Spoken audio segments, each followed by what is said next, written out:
Hey guys, very warm welcome to my channel. तो as I know कि आपको मेरे हेयर ऑयलिंग से रिलेटेड वीडियोस बहुत ज़्यादा पसंद आते हैं, बहुत ज़्यादा प्यार मिलता है उन वीडियोस के ऊपर।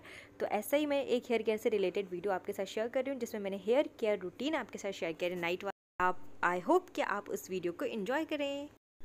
हे गाइस, तो वेलकम टू माय चैनल और मैं यहाँ पे शेयर कर रही हूँ आपके साथ my night time here care routine. तो बेसिकली मेरा जो हेयर केयर रूटीन होता है वो 2 से 3 डेज़ के बीच में, मतलब मैं एक बार ऑयलिंग करती हूँ, क्योंकि 2-3 दिन का अल्टरनेट डेज़ में ऑयलिंग करती हूँ। रोज़ ऑयलिंग नहीं करती है, रोज़ हेयर वॉश करना भी मेरे लिए पॉसिबल नहीं हो पाता है। और तो फिर इसलिए मैं यहाँ पे ये वाला रूटीन जो है वो शेयर करूँ, तो वो भी मैं रात को करती हूँ, जो हेयर वॉश करने के एक दिन पहले। तो जैसे कि आपने स्टार्टिंग में देखा, मैं हमेशा सुबह से लेकर शाम तक मेरे सिर पे ना बन बना रहता है, मतलब ऐसे ही क्लैश लगा के मैं जोड़ा बना के रखती हूँ। छोटा बेबी है, साथ में 10 काम भी रहते हैं, तो बेबी के साथ में बिजी इधर उधर होता रहता है, इसलिए मैं जोड़ा बना के ही हमेशा रखती हूँ। पहले मैं छोटी क्या करती थी, पर अब मैं सिर्फ सीधा एक बन बनाती हूँ टक करके, दैट्स इट। तो सबसे पहले आपको क्या करना है, मतलब मैं क्या करती हूँ अपने सारे बालों को, तो सबसे पहले जो बड़ा वाला ब्रेसल्स वाला कोम रहता है, उससे नीचे के जो हेयर लेंथ रहती है ना, वहाँ से स्टार्ट करना चाहिए। पहले उनको कोम करके अच्छे से उनको सुलझा लो। फिर उसके बाद सेकंड जो बीच में मिडिल पार्ट में पकड़ते हैं बाल, वहाँ पे आपको पकड़ के अच्छे से कोम करना है। और फिर जो भी उलझन है वो सब निकले, क्योंकि मेरे ना सुबह से ही बाल बंधे थे, इसलिए ज़्यादा उनमें डिटेंगल्स पड़ गए। हो ही जाता है और मेरे साथ तो ज़्यादातर ऐसे ही। तो इस तरह से आप करके फिर पूरा आपकी जो स्कैल्प है वहाँ से लेते हुए पूरे हेयर तक, लॉन्ग हेयर तक ऐसे ऐसे आपको सुलझा लेना है। और मेरे यहाँ पे थोड़े से बाल भी टूटते हैं, ऑब्वियसली जब ऐसे करते हैं तो बाल तो निकलते हैं, क्योंकि सुबह से क्लेचर टक था।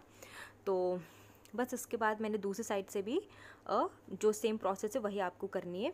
और नीचे के सबसे पहले बाल सुलझाओगे ना, तो ऊपर से बाल आराम से डिटेंगल हो जाता है, उसके लिए फिर आपको ज़्यादा वो नहीं करना पड़ता है।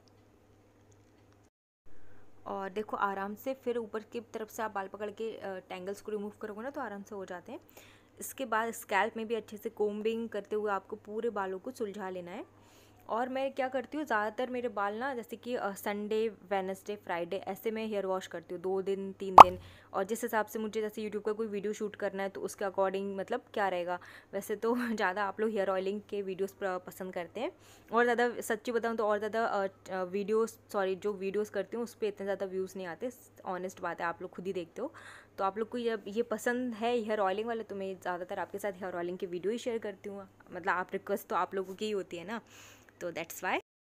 और तो फिर अभी मैंने क्या किया, छोटा वाला जो एक और कोम रहता है ना, जिसमें दोनों तरफ से स्मॉल साइज़ और बिग साइज़ वाले ब्रेसल्स रहते हैं, वो वाला लेके आपको पतले वाले कोम की तरफ से आपकी पूरी स्कैल्प में मतलब अच्छे से प्रेशर को देते हुए, ऐसे मतलब पूरा अपर से लेके नीचे तक पूरी स्कैल्प में नेक तक अच्छे से आपको कोम करना है, हल्का सा प्रेशर देते हुए करना है। जिससे क्या होता है, आपको एक रिलीफ भी मिलेगा, आपका स्ट्रेस भी दूर होगा, बालों की हेयर ग्रोथ भी प्रमोट होगी, क्योंकि अच्छे से सारा एक एक बाल आपका कोम होगा, ब्लड सर्कुलेशन बढ़ेगा साथ में ही।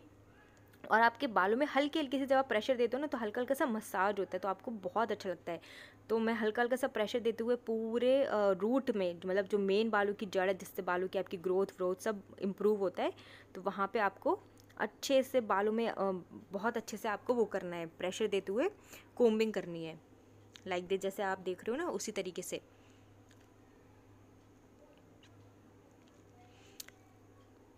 बालों का कलर मेरा हल्का सा ब्राउनिश और ब्लैक मिक्स है। देन इसके बाद मैंने क्या किया, फिर मैंने बाल, क्योंकि जब इस तरह से बाल करते हैं ना, तो बाल काफ़ी सारा उलझ जाते हैं वापस से, तो फिर से बालों को आगे की तरफ करके फिर से उनको सुलझाना है, क्योंकि जब आप स्कैल्प में करते हो आधे आधे स्कैल्प में होते हैं, तो उनको फिर से वापस से सुलझाना है, जैसे मैं यहाँ पे सुलझा रही हूँ।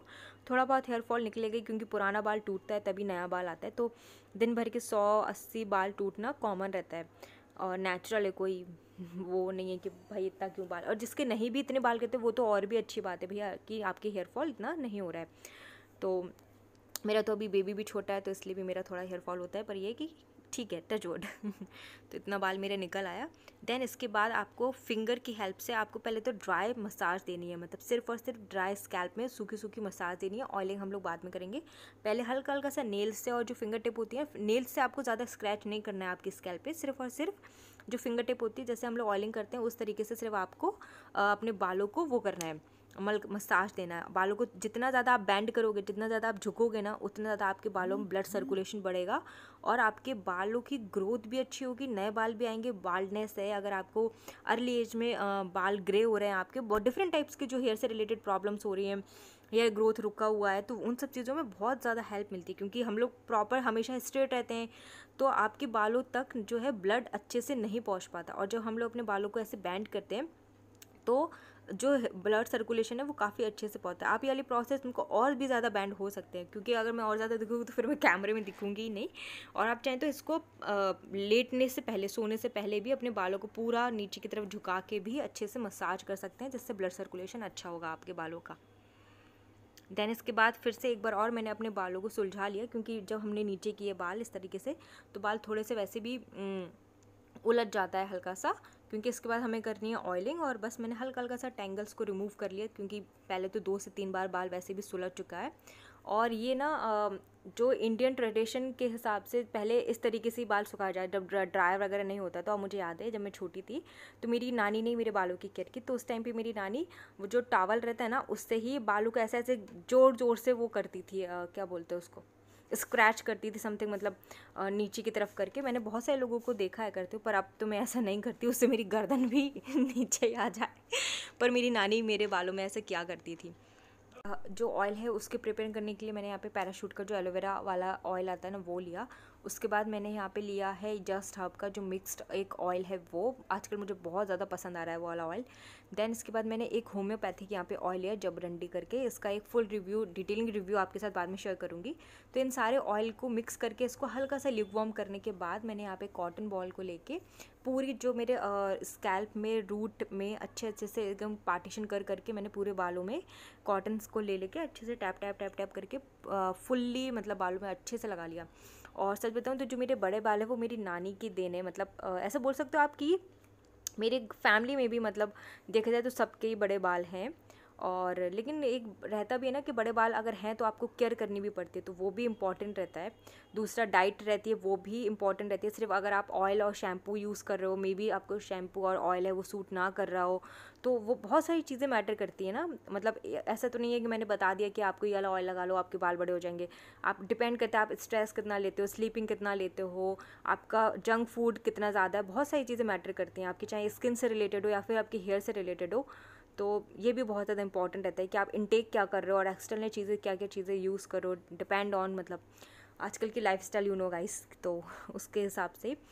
तो बस मैंने यहाँ पे क्या किया, अच्छे से कॉटन बॉल को लेके वो सब पूरे जो स्कैल्प, और पता है स्कैल्प का जो मेन मिडिल पार्ट रहता है ना जहाँ पे मैं टैप टैप कर रही हूँ, वो सबसे इम्पॉर्टेंट रहता है, क्योंकि हमारी सारी जड़ें वहीं पे मतलब रहती हैं। इसको ना और करने के बाद आपको हल्का हल्का सा टैप टैप करके प्रेशर देके मतलब क्या बोल सकते हैं, उसका स्कैल्प करना है। और जिससे क्या होगा, आपके बालों में हल्का हल्का सा मसाज जाएगा, बहुत अच्छा लगता है और जब इस तरह से करते हैं।